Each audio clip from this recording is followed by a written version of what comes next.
প্রিয় শিক্ষার্থী বন্ধুরা, আশা করি তোমরা সবাই ভালো আছো। আজকের ভিডিওতে আলোচ্য বিষয় হচ্ছে একাদশ ও দ্বাদশ শ্রেণীর দ্বিতীয় পত্রের অসমতা ও বাস্তব সংখ্যা নিয়ে আলোচনা করব। আমি আজকে তোমাদের সামনে যে প্রশ্নটি সলিউশন করে দেখাবো তা কিন্তু আমি বোর্ডে লিখে রেখেছি। দেখো, এই প্রশ্নগুলো বিগত 2-3 বছরে শর্ট সিলেবাসের কারণে বন্ধ ছিল। এইবারে যারা 26 সালের এইচএসসি পরীক্ষার্থী তাদের জন্য এই প্রশ্নমালার এই অঙ্কগুলো আছে এবং পরীক্ষায় কিন্তু আসার মতো। তাই চলুন, তোমরা যদি আমার এই ভিডিওটি ধৈর্যের সাথে মনোযোগ সহকারে যদি তোমরা শুরু থেকে শেষ পর্যন্ত দেখো, ইনশাল্লাহ তোমাদের অনেক উপকার হবে।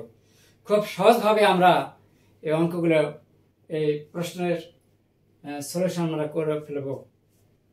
প্রথমে এটা কিন্তু আমি 1-এর 5 নাম্বার আর এটা হচ্ছে 6 নাম্বার। এটা আমি যে প্রশ্নটা যে বই থেকে নেওয়া আছে তাতে রূপান্তর প্রকাশনের বই থেকে আমি প্রশ্নটি নিয়েছি। প্রথমে আমি কি করব, এখানে এর আগে একটা জিনিস দেখব। এই খাড়া রেখাটার নাম হচ্ছে, এই খাড়া অংশটার নাম হচ্ছে এখানে মডুলাস বা বাংলা বেলায় পরম মান অথবা ব্যবধি। এর মধ্যে যদি কোনো ঋণাত্মক সংখ্যা থাকে, এই পরম মান বা ব্যবধি যদি আমরা উঠিয়ে দেই তখন এটা ধনাত্মক হিসাবে কাজ করবে বা যোগ হিসাবে হয়ে যাবে।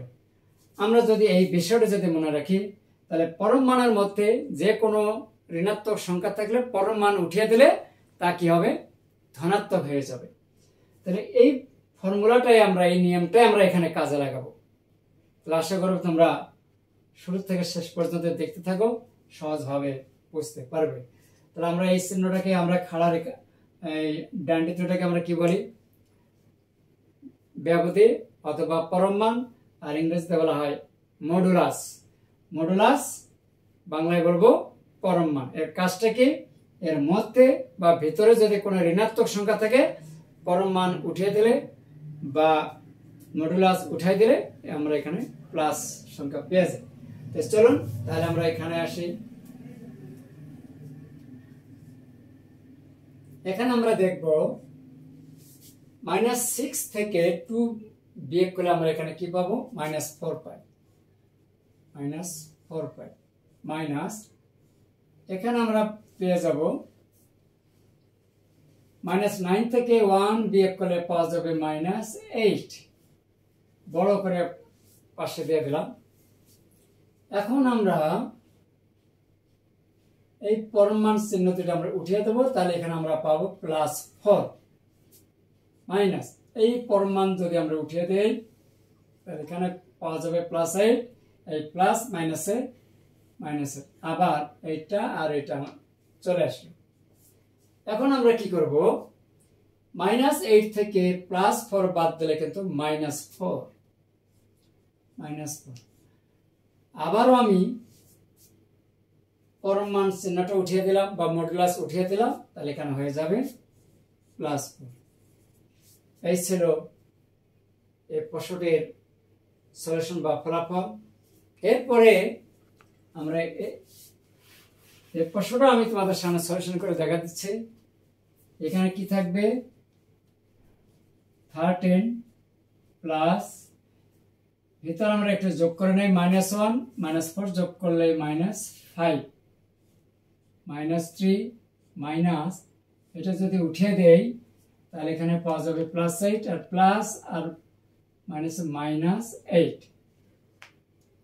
এখন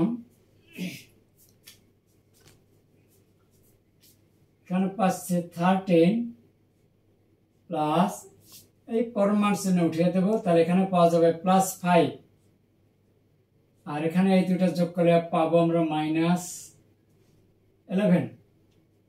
প্লাস প্লাসে যোগ করবো আমরা, দুটাই যেহেতু ধনাত্মক, এখানে পাওয়া যাবে 18 বিয়োগ কত 11 বাদ দিলে 7।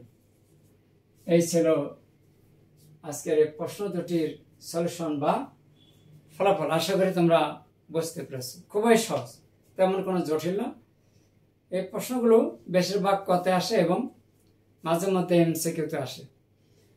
আমার এই ছোট্ট ভিডিওটি তোমাদের কাছে কেমন লেগেছে তা অবশ্যই কমেন্টসের মাধ্যমে জানিয়ে দেবে, সেই সাথে অন্যদেরকে জানার জন্য একটু শেয়ার করবে।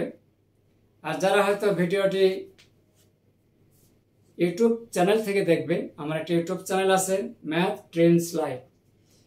এই চ্যানেল থেকে যদি আমার এই প্রশ্নটা যদি ভিডিওটি যদি দেখো, তাহলে ইনশাল্লাহ অবশ্যই ভালো লাগলে কিন্তু কমেন্টস করবে। আর সেই সাথে আমার চ্যানেলটাতে যারা নতুন এখনও কিন্তু সাবস্ক্রাইব করোনি, তো দেরি না করে কিন্তু একটা সাবস্ক্রাইব করে দেবে। আজকে এ পর্যন্ত, ধন্যবাদ সবাইকে।